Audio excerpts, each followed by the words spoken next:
Ito daw ang planong gawin ni Gabe Vincent sa kanilang natitirang preseason game, pero bago yan, Giannis at Damian Lillard duo, isa raw cheat code.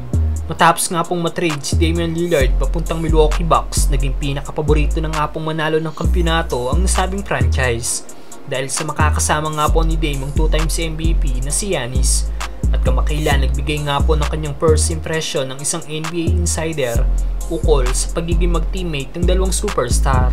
Ayon kay Eric Nem ng The Athletic, isang cheat code daw ang pagsasama ni na Dame at Giannis sa isang team dahil sa magagawa ng dalawang player na magkasama. Isang solid pick and roll play daw ang magagawa ng dalawang superstar. Well, sa ngayon hindi pa nga po natin nakikita maglaro ang dalawang superstar na magkasama dahil sa Lunes pa makakalaban nila ang Los Angeles Lakers na solid ang ginagawang laro ngayon. Kumpirmado na nga pong lalaro si Giannis at Dame para sa kanilang preseason opener, kaya umasa na lang tayo na paglaruin din ng Big 3 ng Lakers para maging maganda ang nasabing laban.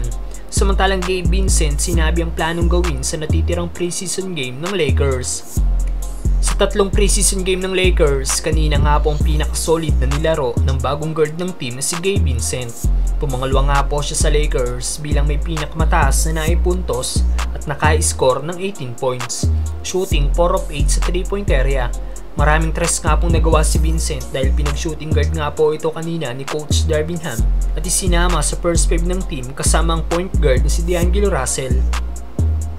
Maging si D'Lo nga po ay napabilib sa naging laro ni Vincent at sinabing isa raw professional killer si Gabe Vincent dahil sa galing nito at napaka-easy na lang daw maglaro dahil sa pro teammate na gaya ni Gabe. Sinabi naman nga po ni Vincent after ng game kanina na mas lalo daw siyang nagiging komportable sa Lakers sa paglipas ng mga araw. Dagdag pa ni Vincent ang plano daw niyang gawin sa natitirang preseason games nila ay mag-grow pa at patuloy na magkaroon ng magandang connection sa team. Today, how comfortable are you feeling here at the Lakers? More and more each day. More and more each day. You're getting to know each other. 3 preseason games left. What else are you hoping to achieve personally? Personally, just continue to grow. Continue to get more connected with this group, get more connected with my guys, and just keep building. You know, we're working towards something. The 2 rookies going at it at the point guard, or at least out on top. Gabe Vincent. All facets of the game. Well, you might recall 29 for Gabe. And the third game. Good ball fake. Russell. Now to Vincent straight away for 3. Vincent, ball back.